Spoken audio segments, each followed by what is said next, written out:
Muraho neza, twongeye kubaha ikaze ku Muragwa wa Family TV. Nkuko bisanzwe ahangaha ni hahandi buri wese yemerewe gutanga icyifuzo, agatanga comment y'ibyo ashaka ko twamugezaho. Ariko ubu nabateguriye ikiganiro tugiye kuganiraho kijyanye n'ubucuti.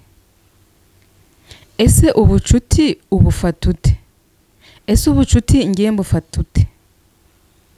Muri iyi minsi byagaragaye ko akenshi umuntu yiha ko ari inshuti yawe kubera ko hari ikintu agutezeho.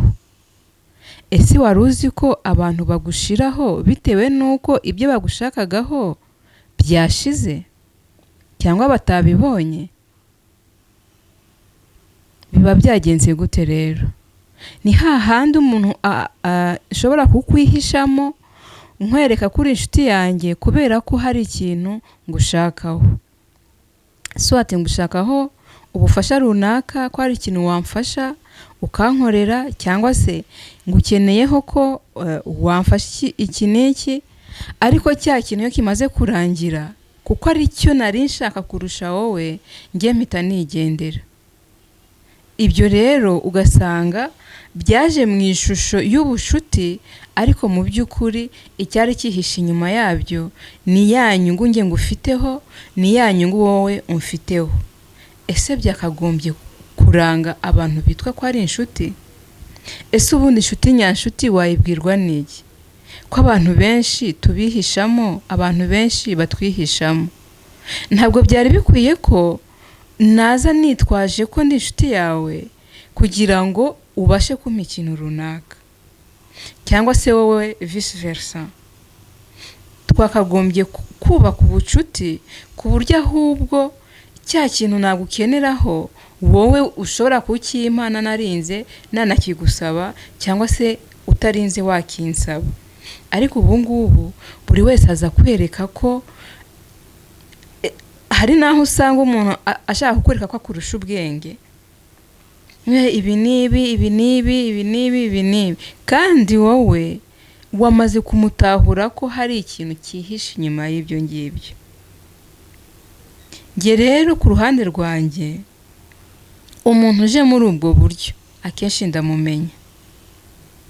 Niyo nagira icyo mumarira mu bufasha yashakaga, ariko agenda namutahuye.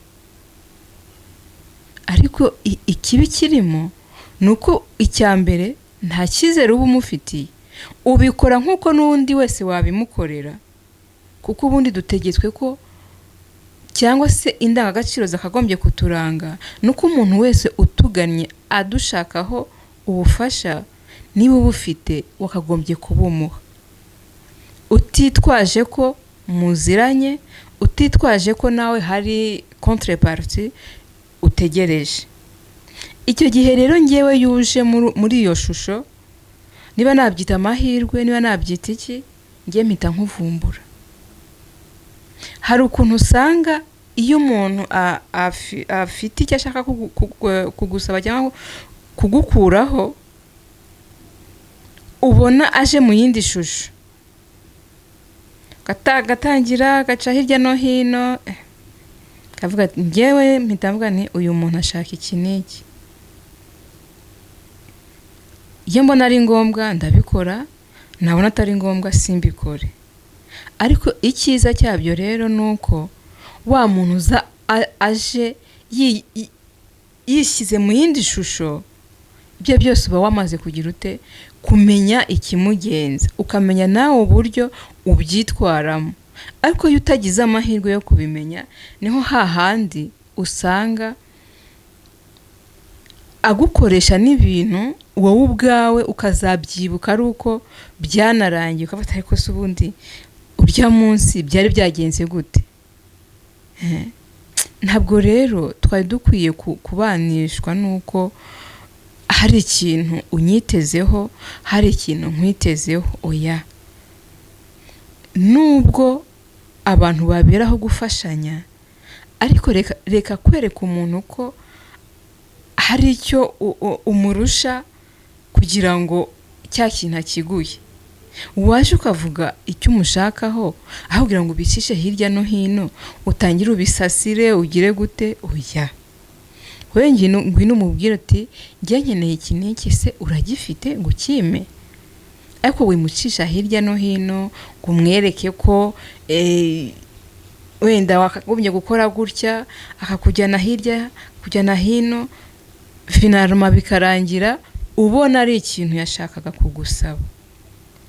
Ibyo rero kuri njyewe ntabwo mbifata neza. Wowe se uri kunkurikira ubifata ute? Ubundi twakagombye kubana gute? Twakagombye kubana gute? Niba wiyemeje kubana nanjye, niba niyemeje kubana nawe, ibyiza nuko twabwizanye ukuri, ntihagire usa nkaho uri gucenga undi. Kumva ngo nimbigenza gutya niho ndibona ikintu runaka, nimbigenza gutya nibwo mbona ikintu runaka. Oya, ibyo ntabwo ari byo. Niba ubona icyo kintu ngifite, kumbwira ati nkeneye iki, bitwaye iki? Niba mbona icyo kintu gifite kukubwira ngo ndagikeneye, bitwaye iki?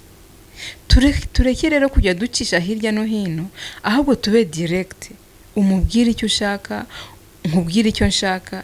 Niba ugifite ukime, niba ubwo bufasha mufite mbuguhe, ariko twirinde kumva ko kugira ngo ubone ikintu kinturutseho ari uko wanshisha hirya no hino. Oya, ibyo byose rero isomo twavanamo nuko iyo habayeho kuba direct kuri wowe cyangwa ukaba direct kuri njyewe, bituma habaho icyizere. Ariko yuje uncisha hirya no hino cyangwa nkagutisha hirya no hino, bituma wowe untakariza icyizere cyangwa se nkagutakariza cya cyizere. Kandi ntabwo abantu bashobora kubana batizerana. Niho hantu uzasanga uyu munsi uri kumwe n'uyu, ejo uri kumwe n'uyu, kandi noneho ikivamo nuko usanga nyuma niba yaje muri iyo shusho yo kukwereka ko hari ikintu agushakaho ariko akakibura, agenda agusebya hirya no hino. Ugatangira ukumva yagiye kuvuga aturiya nta kintu yakumarira, kandi wenda arabifite yahombye kubima, ariko ni umugome n'iki. Ibyo ngibyo ntabwo ari byo, ntabwo ari byo byakagombye kuranga abantu. Aho ngaho nta ndangagaciro zirimo namba. Reka twubake ubucuti bufatiye bugendeye ku cyizere. Reka twubake ubucuti bugendeye ku bufatanye. Noneho bizatuma niba hari aho mfite imbaraga nke unzamura, niba hari aho wowe ufite imbaraga nkeya nkuzamure, noneho usange noneho turubakanye ku ruhande rumwe. Kuko baca umugani mu Kinyarwanda ngo nta wigira. Ngiye mba mfite ibyo mfite, wowe ufite ibyo ufite, ariko iyo tubihurije hamwe bituma umwe azamuka n'undi akazamuka. Ngiye nuko nabyumvaga, nawe muri comment umbwire ukuntu ubyumva. Gusa ishingiro rya byose ni icyizere ngomba kukugirira, ni icyizere ugomba kungirira. Dukomeze rero twungurana ibitekerezo, buri wese avuga uko abyumva, kuko uko mbyumva ntibivanaho uko wowe ubyumva. Murakoze cyane.